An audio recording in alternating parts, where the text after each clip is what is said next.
Ry havana, ho aminareo hatrany ny fahasoavan'i Jesoa Kristy Tompontsika. Ameny ny vavaka isika misaotra anao izay ry Tompo Ray any an-danitra, fa tratra izao zoma izay antsoina hoe zoma mahafinaritra izao. Misaotra indrindra Tompo amin'ny anaran'i Jesoa. Amen. Andindray ry havana ny tantaran'ny Hosea mpaminany no akatsika lesona ny amin'ity hoe mamonjy ny tenin'Andriamanitra ity. Hosea mpaminany dia nanana fiainana hafa mihitsy satria nasain'Andriamanitra nanambady vehivavy janga izy. Izany no sarin'ny Israely fanjakana varatra sy Andriamanitra.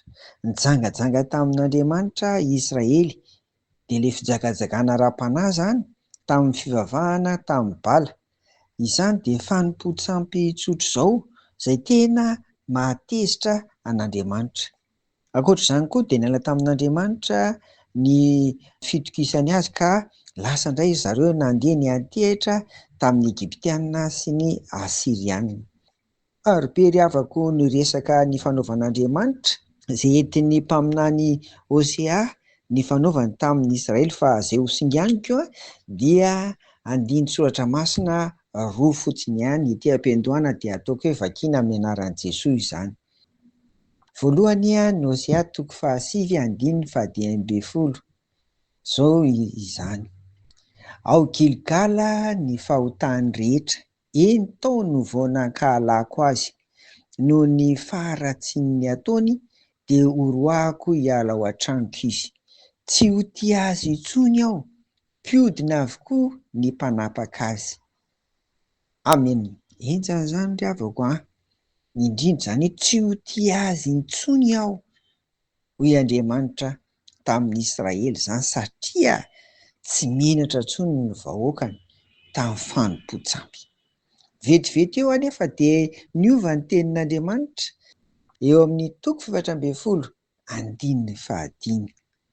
Hoy izy: hositraniko ny fihodinany, ho tia azy tsy vozonana aho, fa efa niala taminy ny fahatezerako. Ry havako, raha ianao moa no tenenin'Andriamanitra tahaka izany koa hoe ho tia anao tsy vozonana, dia ahoana hoy ianao? Valiny ngamba dia aleloia, tena aleloia be mihitsy, satria ahatsapana izany fa tena Andriamanitra fitiavana tokoa. Dia Andriamanitra ivavahantsika ity. Tena tian'Andriamanitra ny olona, tsy terena izy ho tiany vahoakany, fa rehefa mivadika aminy kosa, indrindra fa tsy miova, tsy mety mibebaka, dia fahaizany mafy tokoa. Hitantsika taratra izany eto amin'ny fiainan'ny vahoakany. Tsy niova tamin'ny fijangajangany ara-panahy tamin'ny fanompo-tsampy Israely. Anika teo amin'ny tantarany ka Hosea no mpaminany farany tamin'ny fanjakana avaratra, dia rava ny fanjakana avaratra tamin'ny taona 227 talohan'i Jesosy Kristy. Mampalahelo, toa very-maina, toa nandalo fotsiny ilay tenim-pitiavana hoe ho tia azy tsy vozonana aho.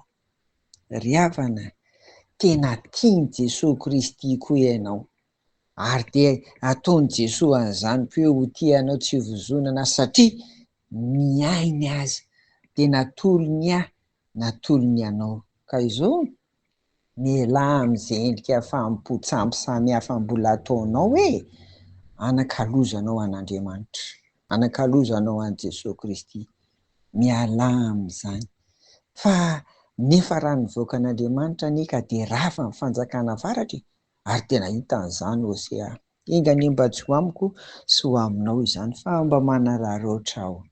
Zoma andro any, hozy aho hoe zoma mahafinaritra, 14 ihany koa izay fety ny mpifankatia. Iny mba manararoatra aho, sady mba nifidiako izany ampitako an'ireto hafatra roa ireto. Voalohany dia izao: hoy Andriamanitra, tsy ho tia azy intsony aho. Impirimpiry indraindray ny mpivady ny mpifankatia, nefa natiany an'izany, na ny lahy na ny vavy, tsy tiako intsony ianao, sy ny sisa sy ny sisa. Eny e, mety nisy ady ny fanaovana tokoa tsy maninona raha nandalo izany. Fa izao aza mitanam-po, ary izay ny hafatra faharoa. tena vetivety indray Andriamanitra de miteny hoe ho tia azy tsy vozonanao. Anio ho antsika lehilahy tsy ty mpifankatia mantsy no anio a. Le lehilahy tsy inona solitehan'Andriamanitra ary ny vehivavy no solitenan'ny fiangonana zany ny Israely, de tsika zany zao le mba misolitehan'Andriamanitra solitenan'i Jesosy koa zay nanolotra ny ainy ho an'ny tiny de zao a ho antsika koa zany de mba teneno anio. Vereno indray le teny hoe ho tianao tsy ho vozonanao, zay zany.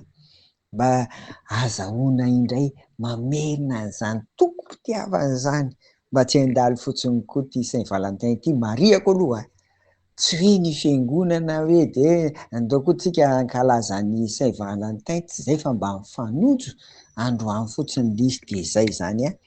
Zava-dehibe izy ty a, ho tia anao tsy vozonanao hony Tompo. Amen. Mivavaka isika.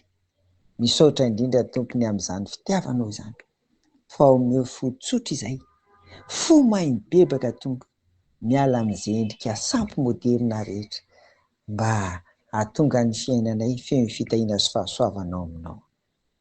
De taio ary mba hifankatia tokoa ireo tokantrano rehetra zay efa nohamasinina teo anatrehanao ry Andriamanitra ray, mba teny hifankatia tokoa ny lahy sy ny vavy ary zay efa amiray trano fa vita soratra fotsiny nefa mbola tsy vita mariazy, tsy voatsodranonao de aza velo ho tafandrimandry raha tsy miomana any am'zany koa, ka hitondra ny tokantrano nohamasinina eo anatrehanao mba tsy hitoviny amin'ny jentilisa Tompo.